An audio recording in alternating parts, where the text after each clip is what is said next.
Many years ago, self-employed people would set up a family trust to enable them to redistribute the income that they earned from employment to other family members, effectively lessening the collective tax bill. A few years back, the tax department moved to close this loophole, stating that income could only be split where there was a clear division of labour and personal exertion had been made to earn the income.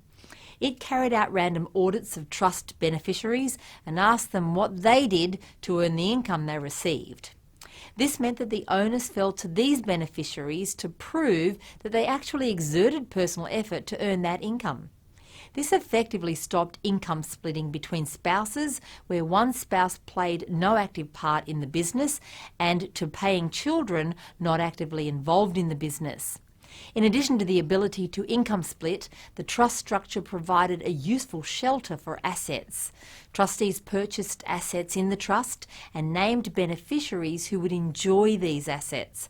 However, as the assets themselves were owned by the trust and not the beneficiaries, they were protected in the event that the individual was sued. The trust structure also survived death, effectively dealing with the distribution of assets by making them unavailable for distribution.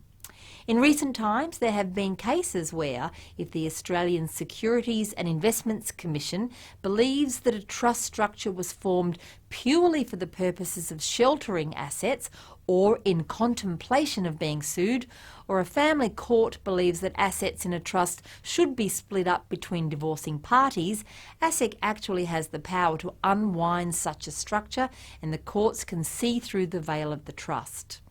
There may be many reasons why a trust structure would be unwound. It could be that the individuals involved were taking part in risky ventures or knew that a business activity in which they were involved was not above board, or perhaps one spouse was trying to keep the bulk of the assets acquired during the marriage. The unwinding of these structures again meant that the individual was treated as such for both tax and any other purpose. Family trusts don't pay tax and must distribute all of the income to beneficiaries every year. So it's unlikely that the greatest benefits of a fully geared property being held by a trust will be realised until much later in the piece, long after debt has been minimised and the property becomes positively geared. Probably the greatest benefit of a trust comes nearer the end of the investment period, as capital gains upon liquidation of property can be held within the trust and distributed to beneficiaries at a time when they can personally reduce their capital gains tax liability.